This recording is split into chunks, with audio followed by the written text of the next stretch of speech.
All right, welcome back, everyone. It's my pleasure now to leave the stage to Alexandra, one of our senior PIs at the center. She's been with us from the very beginning. And apart from looking into topics related to what Carl was talking about funding on antibiotics, she is also very passionate about the use of antibiotics in meat production as well. She has collaborations all across Europe and Northern Europe, Southern Europe, and she's going to talk to us about why, if the regulations are the same, maybe the use of antibiotics is not the same across the European Union, I believe. Alexandra, you are welcome to share your screen, and the floor is yours. Thank you.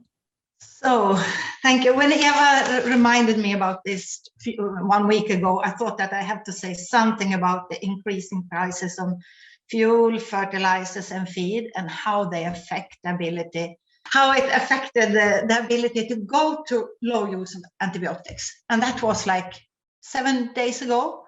And now we all know that what's happened to the fuel and why it's happening, and that it affects the ability to decrease the use of antibiotics is obvious for us, thinking of it as an economic resource. But first, just a few words. I'm working on this project with Alessandro Sinti, he's a PhD student, and Andrea Perna, professor in Markia, but also at Uppsala University. So I think that in this setting with you guys, you know exactly that we have to decrease the use of antibiotics, and we also know that we have this policy attention and so on and so forth. But not everyone knows that 2/3 of the use of antibiotics actually goes to animal-based food production, and most of it to combat production-related diseases. That is, to combat diseases caused by the way we treat animals, lack of animal welfare. But we can also be very happy because we have a policy engagement, and you know, this EU ban we have. The ban is the final step in phasing out antibiotics use for non-medical purpose. This it gives the impression that yes, we are fighting, we are going to manage this. But if you consider that this ban, this quotation, it's not from the 2022 ban, but from the one made 2006. That's, you have to remember, 2/3 of all antibiotics we give to all animals that could be healthy. And this positive EU ban, I was so happy when I saw this. Its only problematic is that it was made 2006, and then what's happened with the use 10 years after in Europe. Look at this picture. You don't have to see everything. The only thing you have to notice is look at the variation. You can see Norway, Sweden, Finland has decreased, has a restricted use of antibiotics, but you can also see Cyprus, Hungary, Italy, sorry Enrico, Poland, Portugal, Spain. And I mean, it is a high and varied use of antibiotics in Europe, even 10 years after this ban. So then you can, of course, after all we have 20 years now with policy attention to AMR and the need for decreasing use. Why don't we learn? You can also see that we have known this all the time. I think most of you have read this Fleming quotation, but not all know that already in 1947, we had a debate in general media, the same as we have today, that these life-saving agents might as well breed resistance. How come that we didn't learn when people obviously were aware already at that time? And of course, it's easy to come with contemporary knowledge and look backwards, and we don't see what they saw. What they saw was like ability to treat infections which before antibiotics could ruin the economy of a family, and be very cruel to animals. And that's what also when you speak to elderly vets, they are so positive to antibiotics because they have seen what what the situation before. And we also have to remember this is still the situation in many parts of the world where it's still difficult to get access to antibiotics. So of course, if animals were getting healthier, thicker, and seemed to be very well off, of course you became positive to the use of antibiotics. And what's happened was that sorry, I was too quick. It's a little bit more difficult with this one. On farms, the boundaries between growth promotion therapy and prophylaxis, it became blurred. It became a mix of everything. If you bought food, you get a mix of antibiotics into it. If you don't want the antibiotics, you had to pay more. And you can also see and this is my lesson, like, imagine what an important economic resource antibiotics was and is. Think of the economy. Look at the picture with the kids. One of the smallest one is me, actually. That's my career as a farmhand long time ago. But if you see 100,000 research papers on the growth effects of antibiotics, compare that to a few voices saying, well, but think of AMR, think of antibiotic resistance. So you have such a heavy force on mounting for antibiotics. And when I did this picture, I thought the Cold War, like it was history, but perhaps it's not. But there are so many benefits of mixing antibiotics into the feed and water of animals. First, imagine that you're work in a pharmaceutical company and you can use things that previously was waste, and now you can sell it as a feed ingredient. Imagine that you're a politician on either, that was in the 50s and 60s, the Cold War. It doesn't matter what side you were on the Eastern and Western. For both sides, it was super important to provide the general public with affordable food. So of course, both sides from policy supported the use of antibiotics. And then at the same time, you have the rationalization of industry screaming for labor, and to take labor from the farms out to the industry was also highly prioritized. And then you have the industrialization of retailing, wholesaling and retailing. And for the brand producer, it was like the quality of the brand and the price of the brand is something you attract customer streams with. And it is still today. It's not the content and the life of the pig or the whatever animal it is. It's not the process, it's the end product that's in focus. So imagine here how many forces, how heavy forces that really mounts for more use of antibiotics as an ingredient to industrialize food production. And Ulrike Toms has written beautiful about this and described how we got an intensification of farming and animal husbandry that no one had thought of before. And if you, again, it became an economic resource. And if you think this picture is illustrating the industrialized life of a pig, it's from a modern German farm, which actually has increased the space for each pig.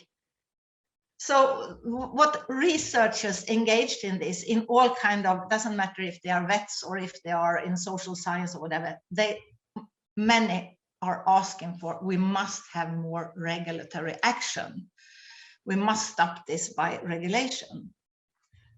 And then again, we can look back and see what has regulation helped us with and in what way does policy work. Those of you who are in my age, you remember the 60s when we had Silent Spring, the discussion of Rachel Carson and Ruth Harrison wrote Animal Machines, where she described the life and the life of an industrialized farm. And we had already in the 60s in UK, we had a lot of problem with AMR on farms and also affecting humans. And this forced the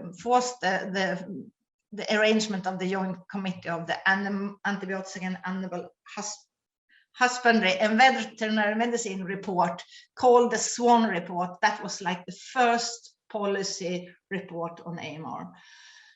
And there was an understanding, yes, we have to reduce the use, but also there was another understanding of how important this is for the economy of the farm. And so what was created was a backdoor. Yes, we have to reserve some antibiotics for humans and some for animals, but if animals are sick, we can prescribe the same drugs for them.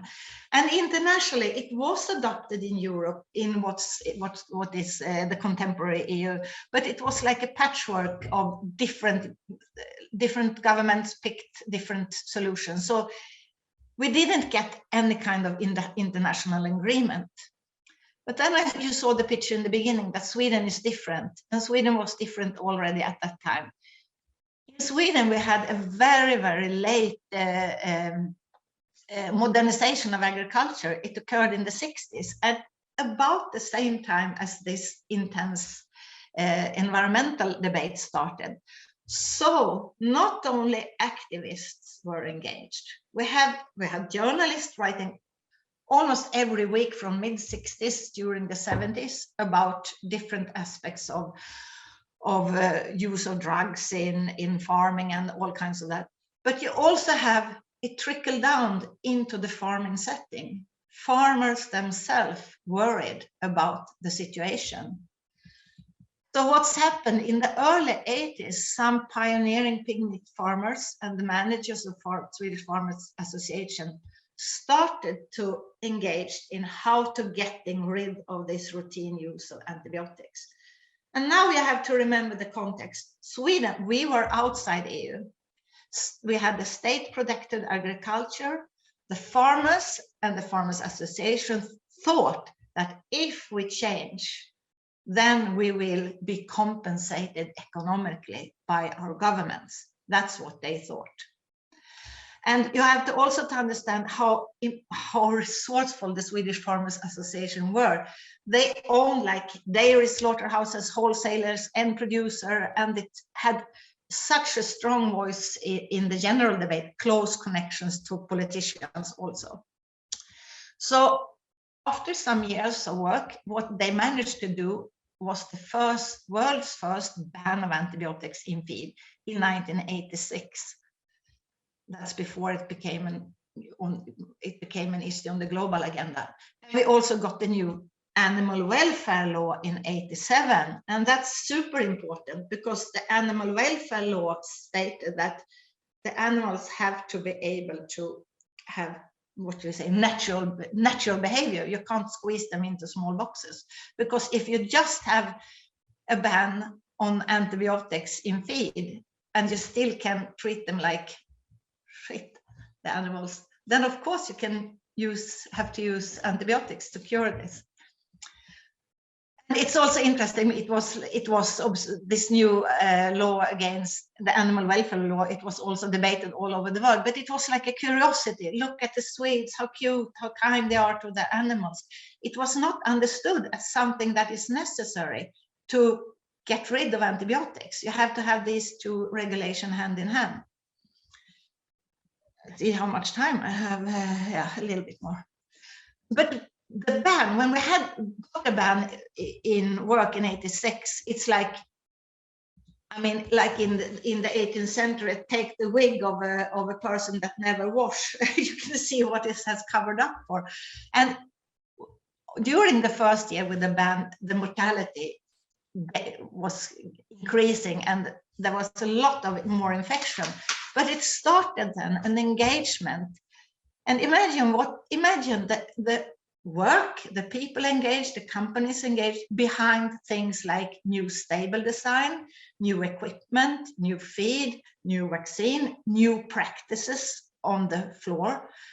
That's all this changed. And it was like, I would like to express it like a systemic shift involving a whole industry and researchers. And then you have to think of who got the bill for all these changes. Of course, not for academic research, but all these material changes, of course, the farmer had to pay for it. And they also had to discover that there's no fairness in doing such systemic innovation. It's not like those who carry the most cost will also have the most benefits. That's nothing like that in innovation. And I will call this one of Sweden's most important systemic innovation. I mean, we never see it on like governmental list of big innovation in Sweden. Then it's something for how to more technical innovation or medical innovation. But this is rarely mentioned like in innovation. But when Sweden entered EU in 95, we got an influx of low price products from systems using 10 or 20 times more antibiotics in feed for animals. And you can look at this pig, of course, I mean, even if you're not know anything about economy, you can understand that it takes more, you need more labor, you know, if you want to have them free, if they're going to be able to move, if you have it's more costly. It's like 15-20% more higher price for the products. And what happened that we lost almost half of our pig production, from 4 million pigs to 2.5 million pigs within a few years. And we have still not recovered. We are there, even if we have this nice way of reducing antibiotics.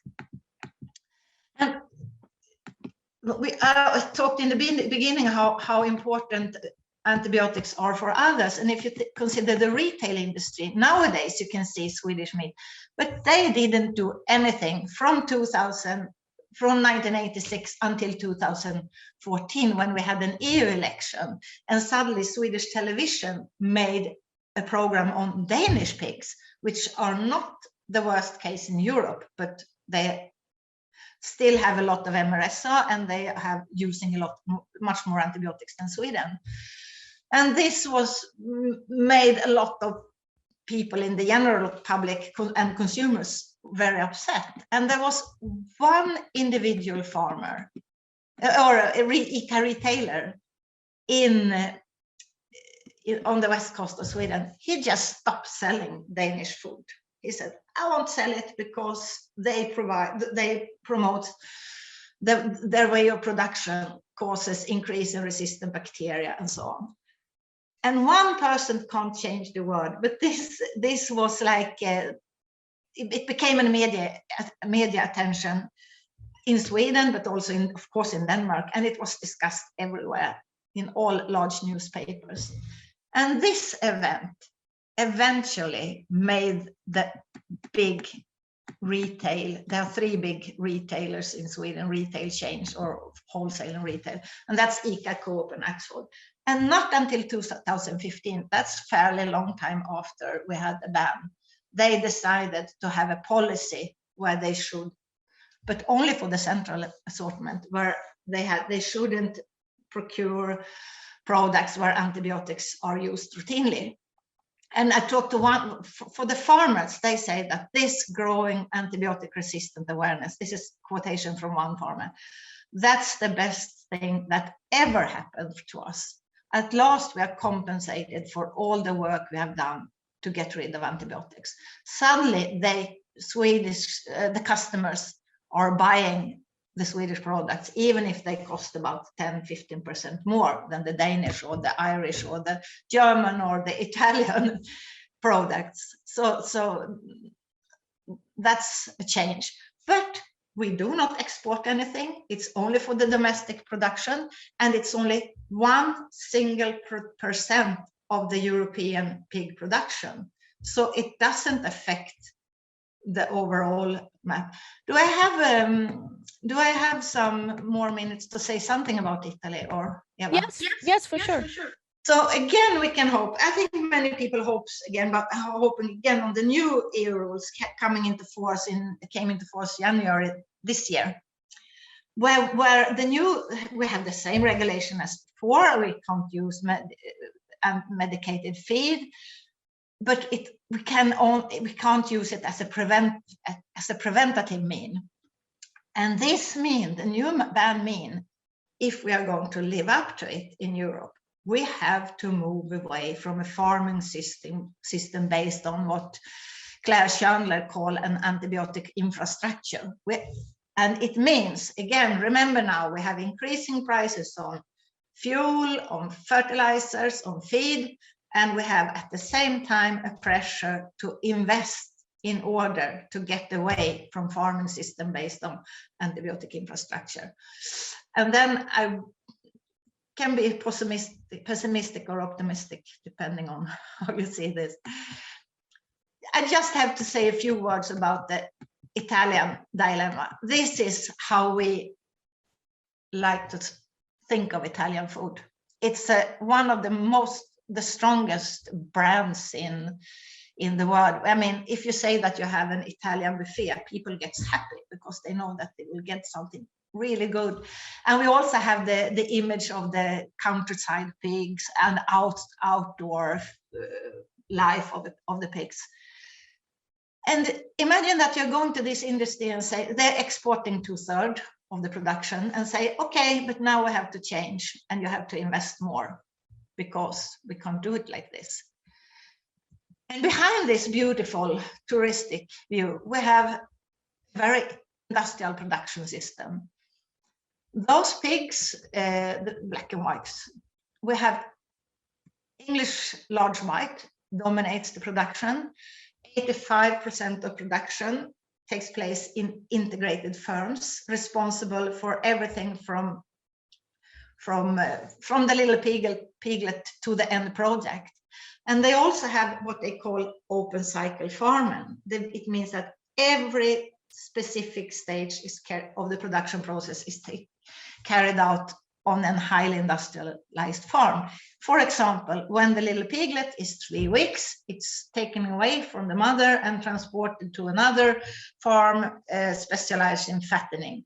And of course, when they travel a lot and are mixed with other pigs, where they're not smelling different and so on, they get stressed and they get sick. And you have to use more antibiotics because otherwise they don't survive.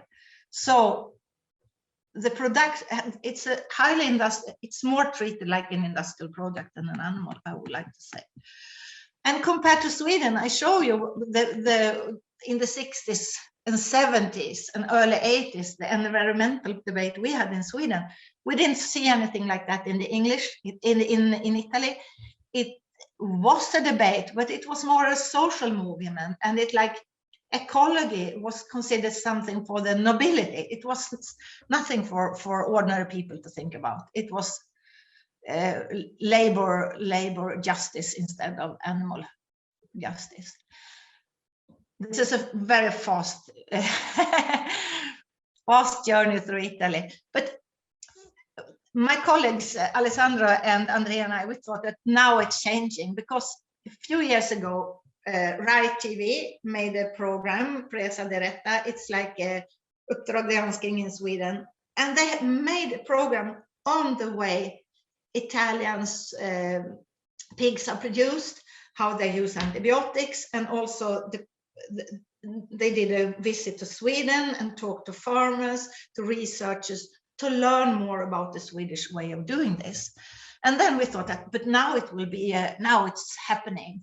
But actually we have seen very little change after that. And again, we have change of use of antibiotics versus brand protection. Because domestic policy bodies, even if EU is hunting, they are hunted by the EU, but the domestic policy body, of course, they are so keen on keeping up the Italian food brand reputation. It's an important export project. And also there's a discussion going on, what will happen if the end producer says, but we have to change the production practices because we have a high risk of contributing to AMR. And then of course they are afraid of what will happen to the brand. And of course, what kind of investments are needed to carry out this systemic shift in a time where we already have this high prices on food and feed and fertilizers. So I will stop this. I would like to have 20 hours instead of 20 minutes, but I really didn't get it.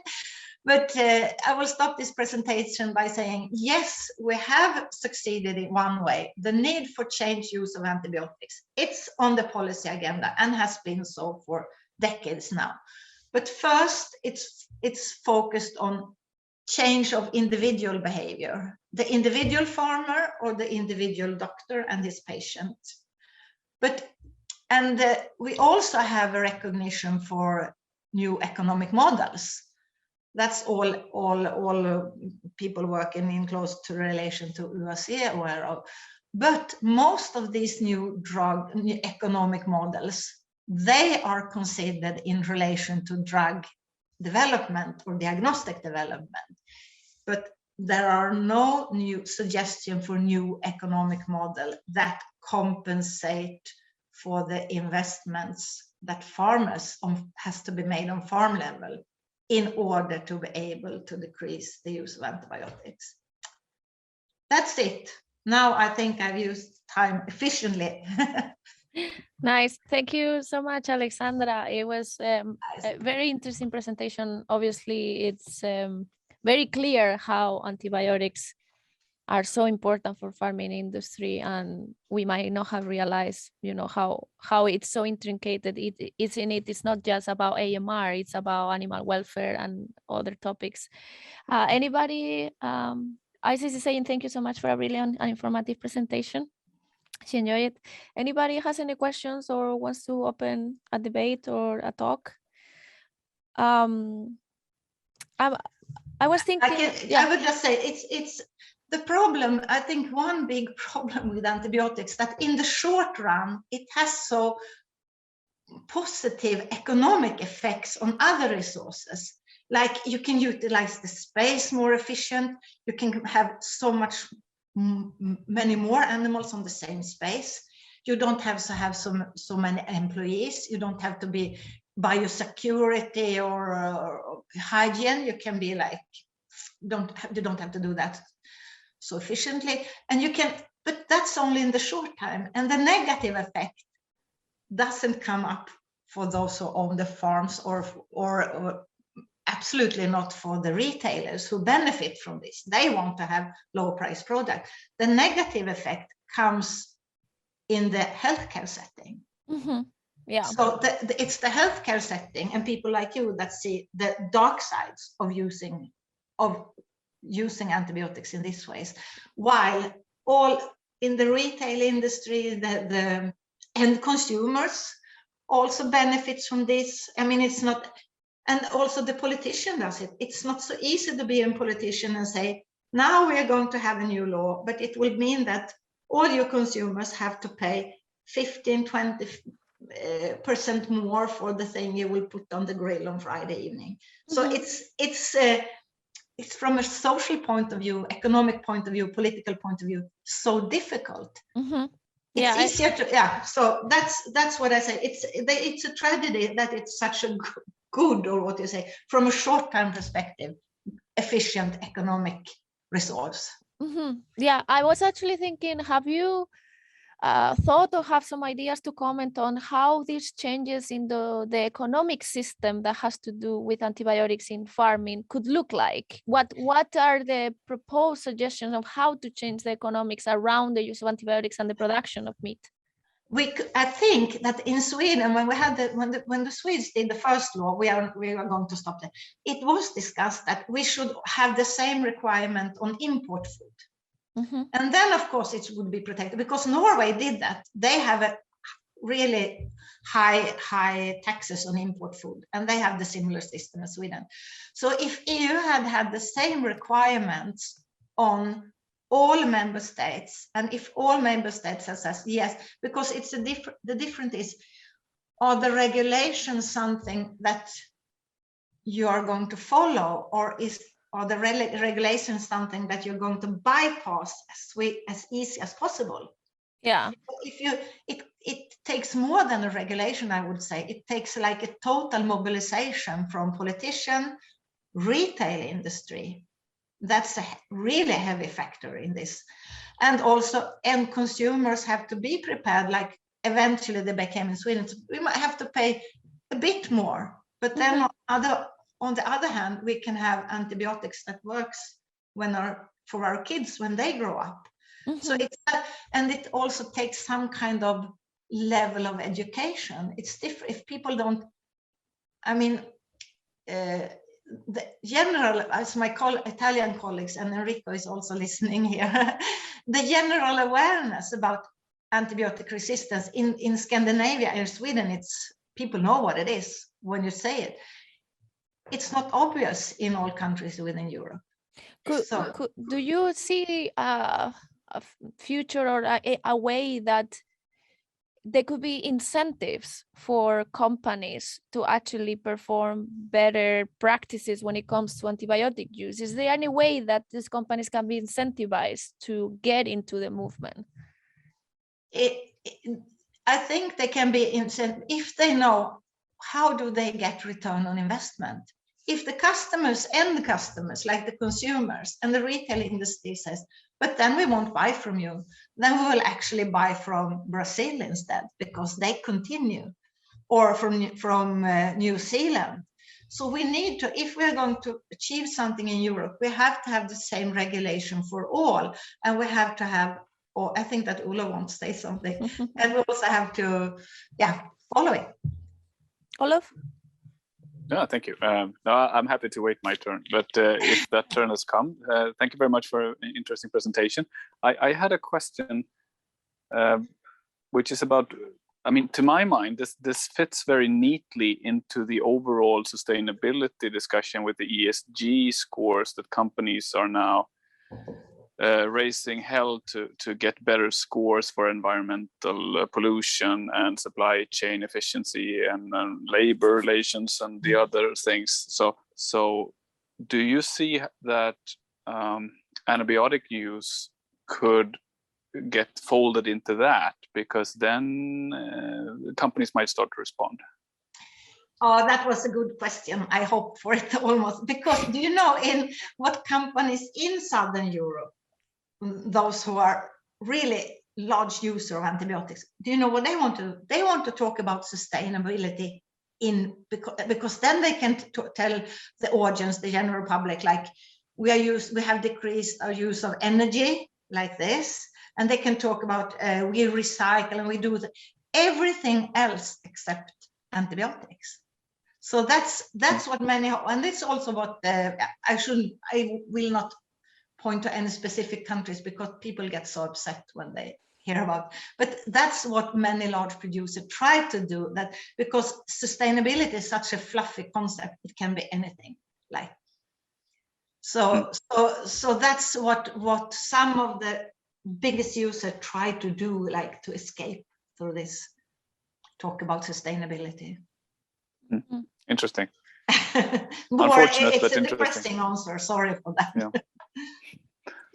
But I guess, Alexandra, you would say that we are now perhaps in a better place than we were in Europe, talking about Europe as a whole, that we were before, and maybe some changes will come. But I mean, I agree with you that it's a lot of different layers, starting from educating people about what are the responsibilities when it comes to choosing what they're eating, and that can put pressure into the system. But I think, I don't know, like maybe I'm just too optimistic that I don't know if like the European Union could actually provide some money to help those farms to become more antibiotic smart or antibiotic effective, right? Like, so then it doesn't fall the cost so much into them, but there is a collaboration and a work to get to that better place.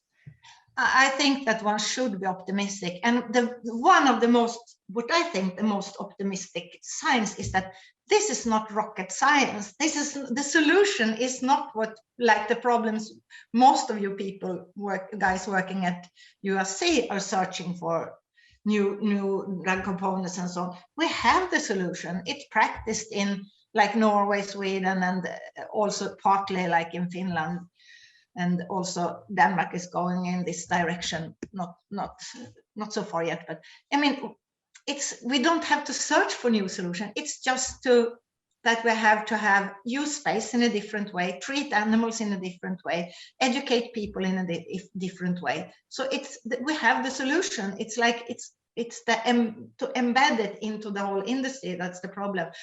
And I also trust, like the farmers I speak to, they say that it's fantastic that the awareness have increased so much in Sweden. That has made people willing to pay more. Now it's not, I mean, when it's Christmas and we want to buy ham, the Swedish ham is most expensive, and it's gone first of all because people want to have, they are aware of it. And I think if it's possible here, of course it's possible elsewhere. So I think to continue with this learning and teaching and spreading the word and making people aware, that's like super important step. Mm-hmm. And just one last question before we sign off. Adrian is asking, do you think it's more rational use of antibiotics in farm the main reason that the Nordic have much less AMR impact? Yes, because as MRSA, for example, in a Swedish farm, it's very rare, very rare. It's like, then it comes in the newspaper, but in Denmark, you have like 70-80% of the pigs are infected. In Italy, in Spain, and that's something that exists. Of course, it will, although it's very difficult to what you say, measure the direct impact. High level of resistance among animals and high level, but you can see that Italy has among the highest level of resistance on the human side and also on the animal side. So it's not like Sweden has high level of resistant bacteria among animals and not among humans. It goes hand in hand. It's correlated. So and so all those Olof and others working with economic models, I think that this is something, this is how to compensate those who are engaged on the animal side. That's a super important task. Great. Thank you so much, Alexandra. We are already at 2 o'clock, so time to sign off. It was great to hear the updates from you and Carl's work. And I personally really enjoy the discussions as well on this topic, and definitely there's more to do, but we are getting there. Thank you, everybody. We will see each other back next month, the first Friday of April. And there's a new podcast episode that will be released this coming Monday as well, if you want to get updated and learn a little bit more of what the center is doing, as well as listening to some outsiders from the center. Thank you so much. So Adrian was saying thank you. I was just checking. And with that, I leave you. Have a great weekend, everybody, and see you soon. Thank you. Bye-bye.